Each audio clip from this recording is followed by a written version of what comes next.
ఆ అధికారి తనిఖీకి వెళ్ళింది. తనిఖీ వెళ్లిన చోట సిబ్బంది ఏం చేస్తున్నారో చూడాలని చాటుగా చూసింది. అంతే, అక్కడ ఏం జరుగుతుందో చూసి ఆశ్చర్యం వ్యక్తం చేసింది. ప్రకాశం జిల్లా కొమరోల్లోని 2వ అంగన్వాడీ కేంద్రాన్ని అంగన్వాడీ సూపర్వైజర్ వసంతకుమారి ఆకస్మిక తనిఖీ చేశారు. తను వచ్చే విషయాన్ని ఎవరికి సమాచారం ఇవ్వకుండా ఆకస్మికంగా తనిఖీ చేయగా అంగన్వాడీ కార్యకర్త చేస్తున్న పనికి ఆనందం వ్యక్తం చేసింది. అంగన్వాడీ సూపర్వైజర్ వెళ్లే సమయానికి అంగన్వాడీ కార్యకర్త సుబ్బరత్నమ్మ పిల్లలకు ఎంతో చక్కగా రైమ్స్ నేర్పిస్తూ కనిపించింది.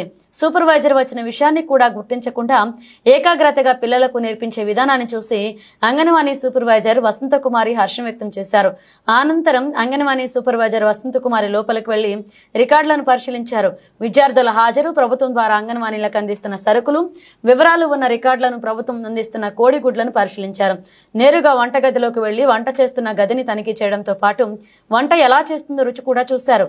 ఈ సందర్భంగా అంగన్వాడీ సూపర్వైజర్ వసంతకుమారి మాట్లాడుతూ, ఈ అంగన్వాడీ కేంద్రంలో అంగన్వాడీ కార్యకర్త సుబ్బరత్నమ్మ, హెల్పర్ ఇద్దరు కూడా చాలా చక్కగా విధులు నిర్వహిస్తున్నారని, ఎప్పుడూ కూడా ఇలాగే విధులు నిర్వహించారని, అలాగే ప్రభుత్వం నుండి వస్తున్న అన్ని రకాల వస్తువులను గర్భిణీ మహిళలకు, అంగన్వాడీ పిల్లలకు, బాలింతలకు సకాలంలో అందిస్తున్నారని తెలిపింది.